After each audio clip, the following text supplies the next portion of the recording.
Selamat pagi, para dokter, bidan, dan sejawat sekalian.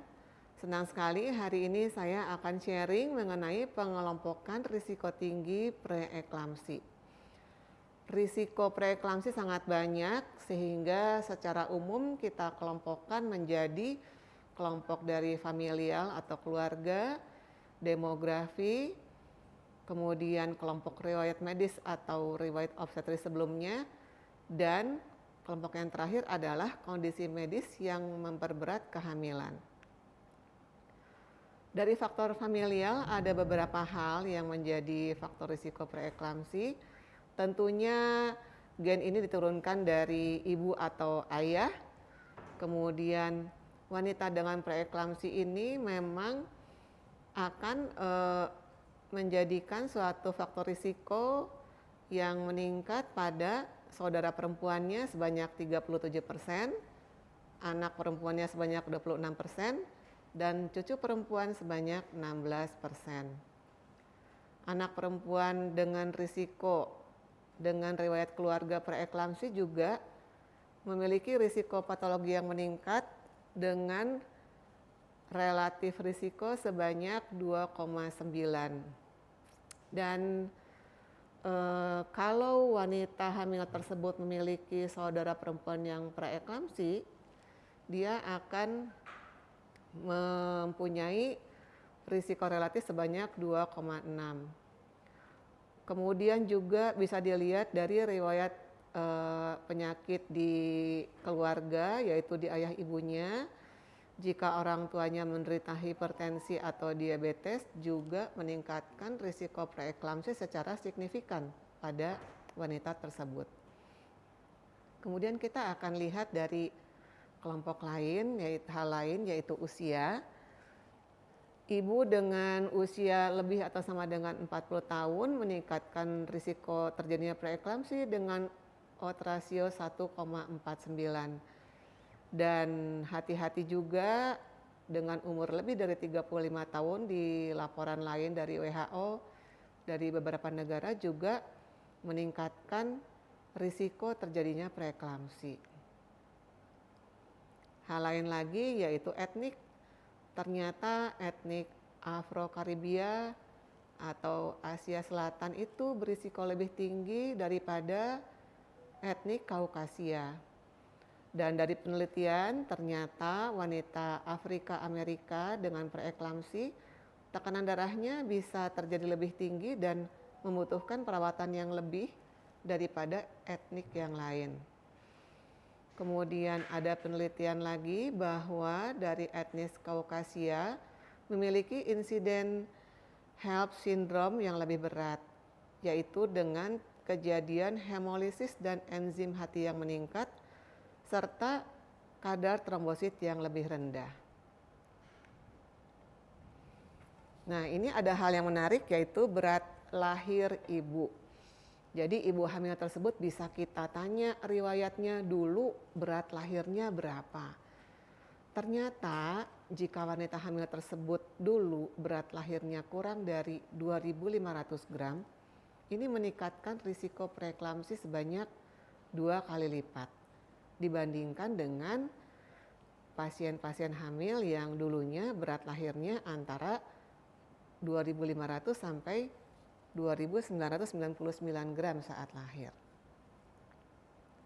Dan ada hal menarik lain lagi bahwa wanita hamil dengan berat lahir dulu kurang dari 2.500 gram serta saat dewasa memiliki kelebihan berat badan atau obes, memiliki risiko terjadinya preeklamsi 4 kali lipat. Dan satu lagi, jika wanita hamil tersebut dulu lahir prematur juga meningkatkan risiko terjadinya preeklamsi. Tentunya hal-hal ini menarik ya, karena kita dapat tanyakan pada saat anamnesis pada kunjungan pertama, jadi kita lebih waspada. Nah, obes ini juga berhubungan dengan hal perawakan dan indeks massa tubuh pra kehamilan ya. Jadi sebelum hamil pun ditanya bagaimana. Ternyata perawakan pendek cenderung mengalami peningkatan risiko preeklamsi yang berat. Dan dengan adanya obesitas berisiko lebih tinggi preeklamsi sampai 2-3 kali lipat. Tentunya kita juga dalam praktek kita sering menanyakan kondisi medis yang sudah ada sebelumnya. Jadi kita bisa tanyakan misalnya adakah penyakit diabetes sebelum kehamilan? Karena dapat meningkatkan preeklamsi 2-4 kali lipat dan merupakan kontributor yang signifikan terhadap preeklamsi postpartum, jadi hati-hati. Kemudian faktor hipertensi kronis juga tentunya kita tanyakan karena relatif risiko untuk preeklamsi superimpos pada hipertensi kronis mencapai 8 kali lipat. Bahkan ada penelitian juga jika terdapat hipertensi kronis ditambah diabetes pre-kehamilan juga meningkatkan sebanyak 8 kali lipat terjadinya preeklamsi. Hal yang lain, jangan lupa ditanyakan penyakit ginjal, lupus nefropati, dan nefropati diabetik ini juga lebih sering meningkatkan preeklamsi. Keadaan hiperlipidemi, nah, kan sering diperiksa ya kolesterol total, HDL, trigliserid, ini juga hati-hati karena risiko preeklamsinya dapat meningkat. Hal lain jika kita mau lebih teliti, riwayat trombofilia ya, ternyata ada penelitian-penelitian yang menyatakan bahwa nukleotida polimorfisme tunggal atau SNP faktor 5 Leiden meningkatkan risiko preeklamsi. Juga yang sekarang kita banyak temukan ya, sindroma antifosfolipid yang disingkat APS ya, antifosfolipid syndrome, meningkatkan outcome kelahiran yang buruk. Jadi hasil kelahirannya buruk ya. Juga jika terdapat kecurigaan atau gejala yang mendukung, kita dapat memeriksa lupus antikoagulan dan antibodi antikardiolipin. Jika positif, ternyata meningkatkan risiko preeklamsi 2 kali lipat lebih tinggi.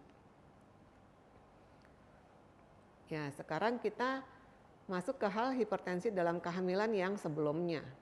Ya. Ini meningkatkan risiko preeklamsi sangat tinggi dengan odds ratio 21,5.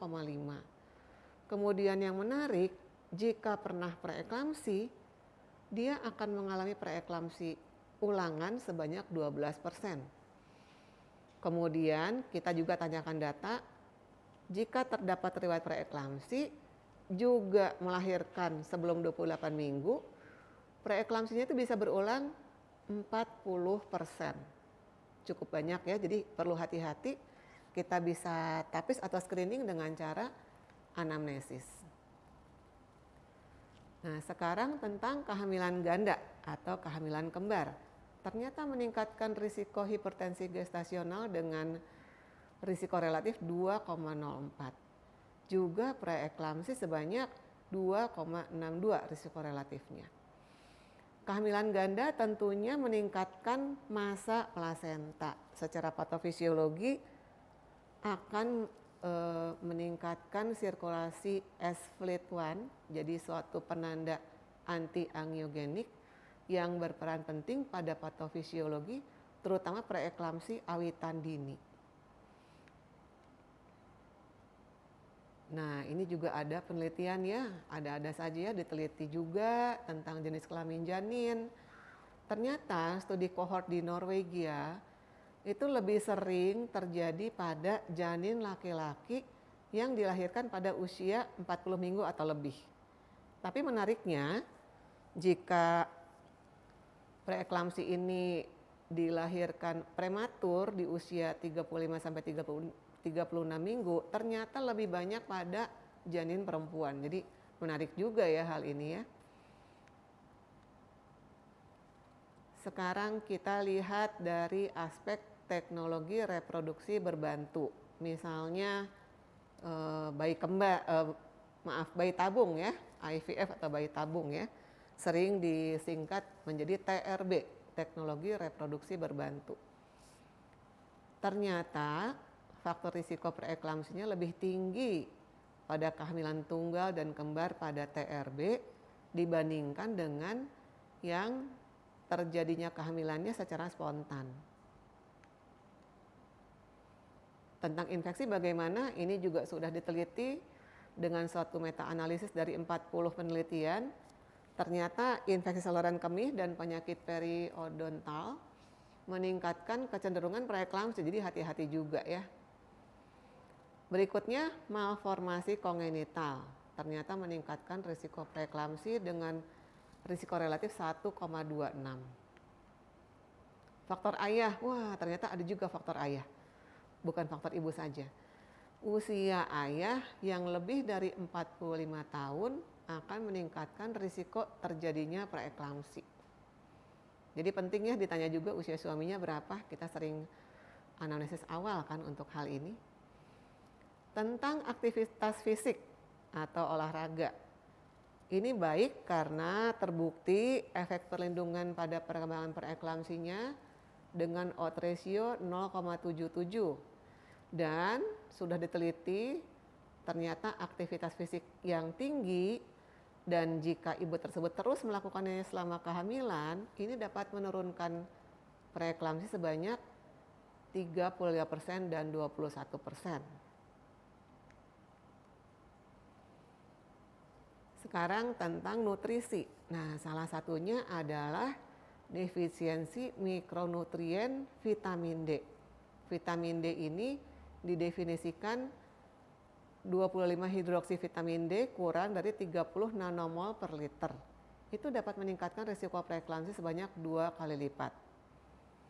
Kita juga penasaran ya. Jadi dulu pernah dilakukan penelitian di India, Afrika Selatan dan Vietnam, laporan WHO ini ternyata vitamin C 1000 mg dan vitamin E 400 international unit yang diberikan pada trimester 2 itu tidak menurunkan preeklamsi pada wanita yang berisiko. Ya, itu hasil penelitiannya.